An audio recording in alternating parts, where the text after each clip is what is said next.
Hello, teachers, and to all aspiring online ESL teachers. Welcome back to my YouTube channel, and this is Teacher Sheng again. And for today's video, dalunta mo sa company kung asa ko nagsugod.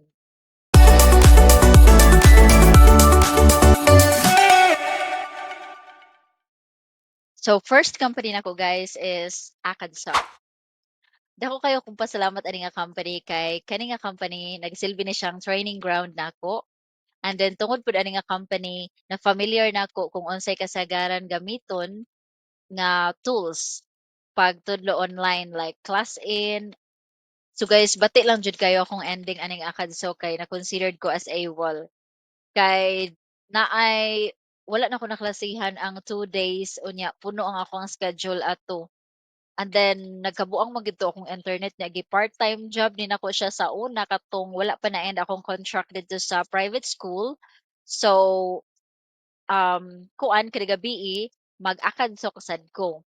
And then karon guys, ning kuan ko nila ning try ko og chat, dili na jud sila modawat nako kay bati ang ako ang kuan, ako ang pag-exit.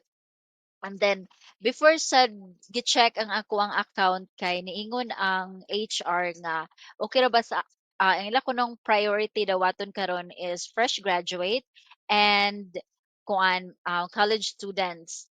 So karon guys, ang Acadsoc hiring sila. And then, kung wala pa kay experience, try Acadsoc and magsilbi nimo siyang training ground gyud. Daghan jud kag makatunan gyud sa Acadsoc. So, karon guys, kay ipakita nako ninyo kung unsay specific requirements nila and then their hiring process. This is updated og mauna ni karon ang ilahang hiring process unlike sa amua before. So mao na ilang Facebook page account guys, and I will put this one on my description box kay kung ganahan ka mag-apply, ma-direct ra ka din sa ilang Facebook page. So ang qualifications gipangita nila, fresh graduates are encouraged, no prior teaching experience required, exceptional English communication skills, availability to teach during peak hours from 7 p.m. to 9 p.m.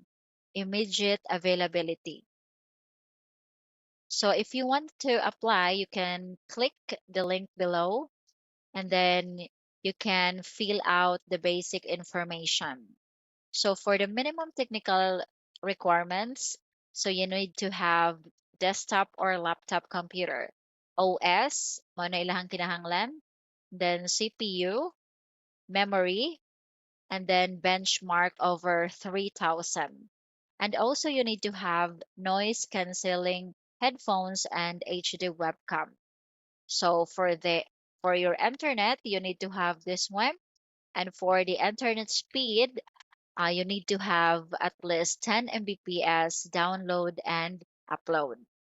And of course, your environment should be quiet and organized. Okay, so now for their hiring process, so mao ni siya ang latest nila nga application process guys. So first is basic info. So katong naa sa ilahang Facebook page, just click lang atong link. Form to siya for you to have the basic info. Next is schedule for manual interview or take AI interview directly. Third, online interview and get offer. Number four, teaching training. And for number five, demo class. And for number six, TESOL certification and material training. And then seven, qualified. And take note guys, for TESOL certification, naani sila'y hatagan kanila or naani sila'y kaugalingong TESOL. And then free ra na siya, patakon ka, pa-examon ka, and then hatagan ka og TESOL certificate.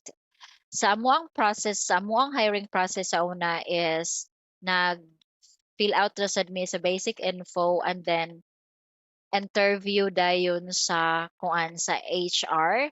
and then kuan training sad midaan, then demo class dayon, then self training kaning material training, and after ana kay nagsugod na dayon ko ato.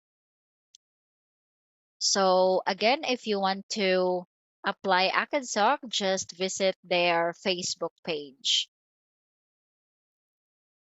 So mao to siyang updated nga application process sa Acadsoc.